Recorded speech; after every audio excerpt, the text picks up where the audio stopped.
There. Well, welcome to the Loose Lumiere channel. Welcome to your 20 and 21 May. Happy birthday to all the May babies. Who is next? Who is that? What comes after Taurus? I don't know.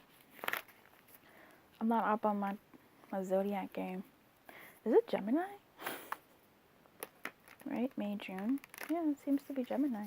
I hate Geminis. Hello, my lovely Geminis.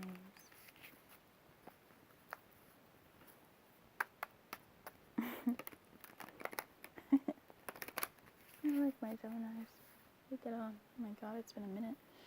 Alright, may I please have guidance for today, May 20th and May 21st? For our highest good, please.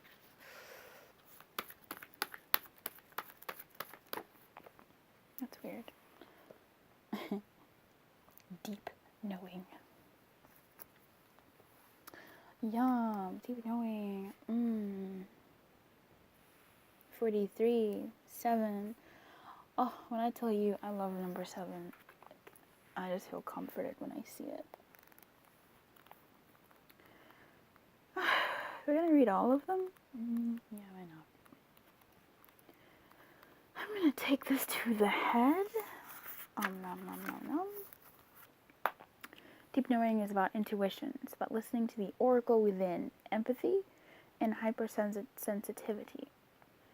The oracle's message in deep knowing is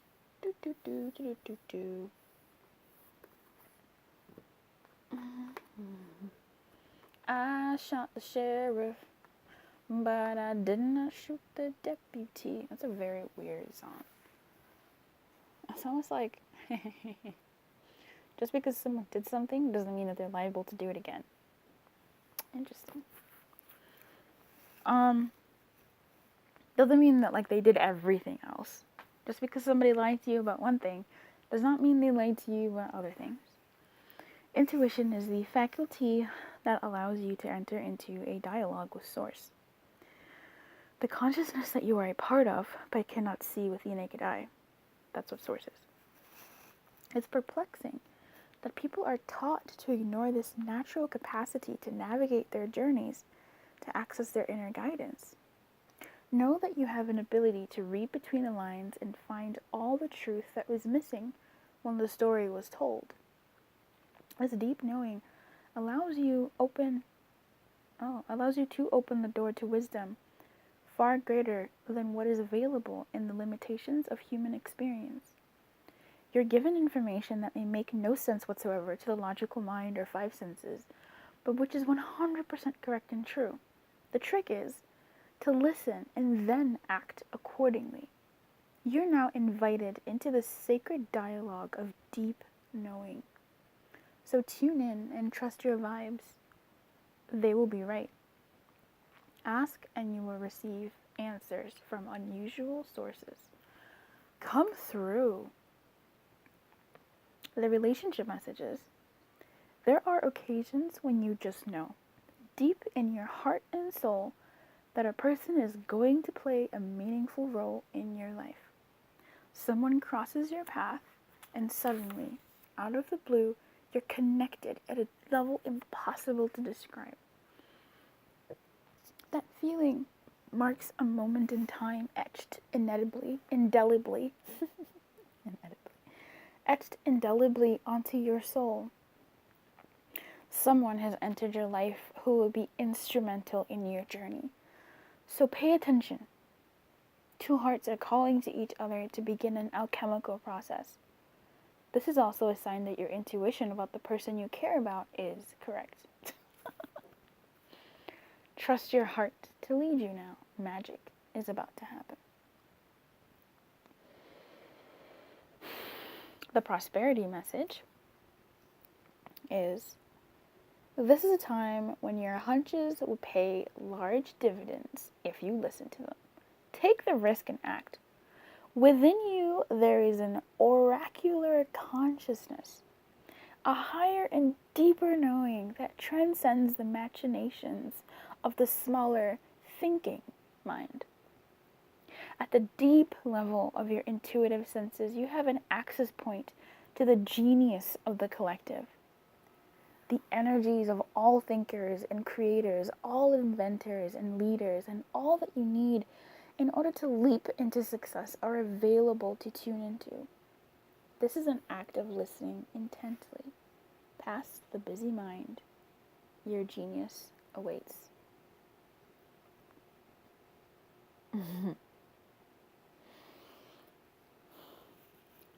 So obviously this is about intuition. May has been a month where we've gotten he just feels like heaps of like, I guess it's more so been twice, but they've been really strong about our intuition. Something maybe turning around, and if you're feeling that, then you're right. If you're not, look closer. Look closer. Look at the reality of like what's going on around you. Things are shifting, things are moving, things are turning. They are.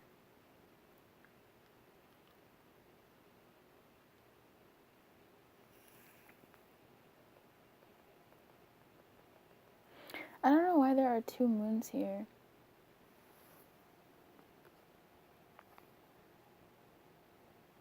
Unless this isn't a moon.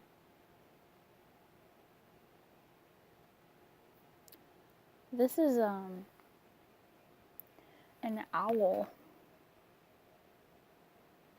And this owl, it looks like its eyes are closed, but they're actually open. They look closed, honey. But they're open.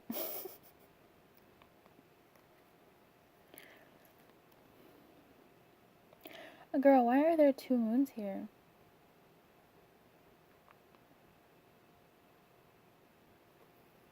Some deep knowing. What planet are we on?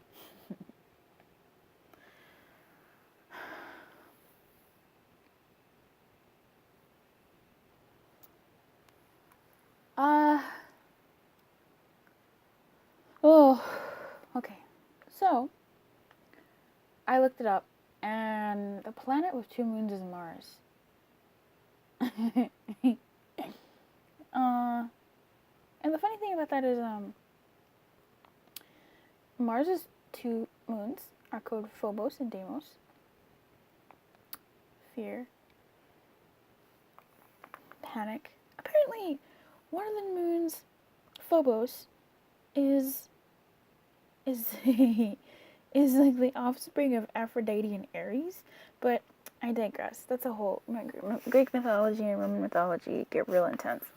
Mythology. And that's funny. I wonder when something becomes a myth.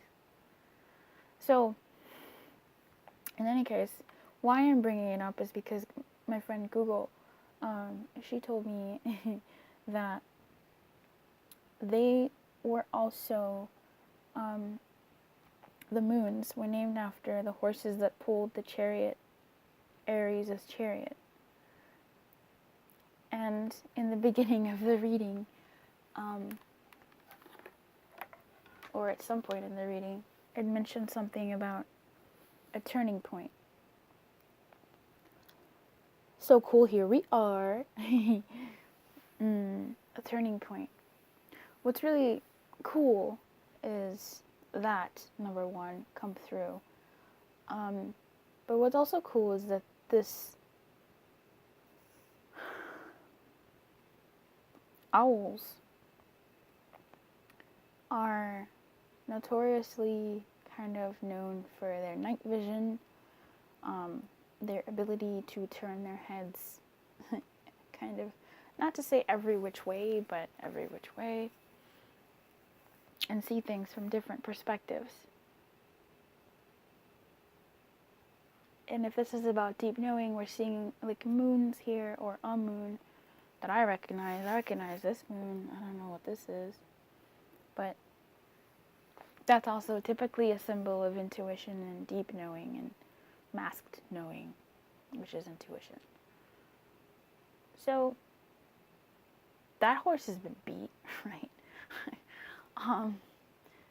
There's an inner knowing that you have, and with what we've been talking about this week, if I was to loop this into this, is there's also an air of trusting. The nice thing about trusting the divine and trusting deep knowing and trusting source, trusting your higher self, is you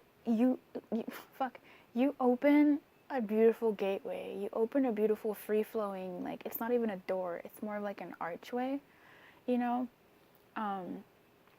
A free-flowing entryway and vibe between you and your higher self.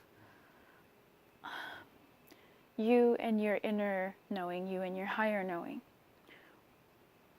For me, when I give what I'm going through to God, it allows me, number one, to calm down, because I know it's in the most capable of capable hands.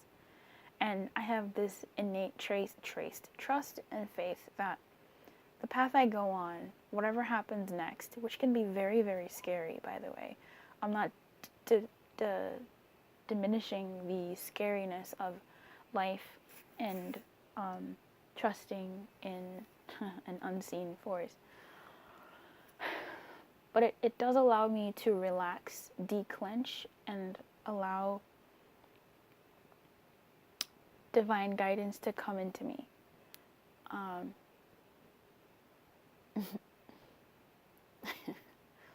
When you relax, it's easier. Just if you think about the body, or let's say like yoga or something tame. When you're not clenched, when you relax and you breathe, it's easier for you to get used to the position. It's easier for your body to not fight that position that you're in. That's why breathing is really important, by the way, just like in life. You're not so tight. You're not so, what is the word I'm looking for? You're not so ready for like a battle. You're not bracing yourself to the point of, you know, it's easier to shake someone's hand when your hand is not a fist, when you're not all clenched up and tight. It's easier for you to, I mean, there's definitely a purpose to being clenched and tight, but there's certain situations where being a little bit more relaxed can heighten your senses even better than, being so clenched up. That clenched up of alertness can make you shoot as opposed to relax and think before you shoot. You know, it almost slows down time in such a way that you can act more accordingly. You know how when you're falling, when you trip and fall? I'm sorry, I used a bunch of metaphors, and you weren't in, like, even in my mind. I saw the movie Split, and I really like it. James McAvoy is bae. I'm so proud of him. He just makes me so happy. And there's a scene in the movie where this girl is being trained to shoot a rifle, I think. She's being taught to hunt. Even in that position, if you're more relaxed, it's easier for you to shoot the target, dare I say it, because you're not so trigger happy. In any case, I forgot what the other example I was going to go into, but there is something about being relaxed and being open for you to, when you give yourself to over to divine and the mystery of life, then I feel that there is an inverse sort of low-key counter-intuitive action that does take place inside us, which helps us become a little bit more alert and free-flowing and fluid in how we move through what comes next. And we allow ourselves to think outside the box, because when you give it to a higher power, you're not abdicating responsibility. You're just simply giving it to a higher power, and we are connected to that higher power. Spoiler alert. Our higher self is connected to that higher power. Our higher self is a part of that higher power. So when we give it to a higher power, when we give it to God, it's not for us to just sit back, chill, and become a couch potato. It's for us to say, okay, I'm a little bit more relaxed now, and it's easier for that guidance and that deeper knowing to come in. So there's something about today, there's something about May, and there's something about Mary. Oh, sorry. Um,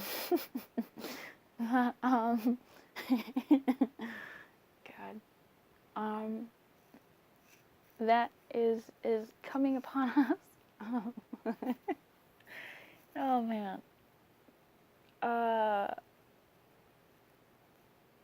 I watched that movie when I was a kid, and I think she had like a condom in her hair or something, and I didn't understand, but people were laughing, and I was like, oh yeah, ha ha ha. I should watch that movie as an adult now. I'll probably get it a lot better. Well, yeah, there's something about your intuition that is really being like spoken to this month, this whole month. Um, Tune into that. Take some time to relax and breathe into your life and breathe into your world, especially into the places that are maybe painful, that are hurtful, that require you to stretch a little bit more. Breathe into those spaces, be gentle with yourself, and see what's there for you, or allow what's there for you to come to you, right? Open that doorway for it. Okay, honey, I wish you everything. I adore you. Keep your light on, and good luck.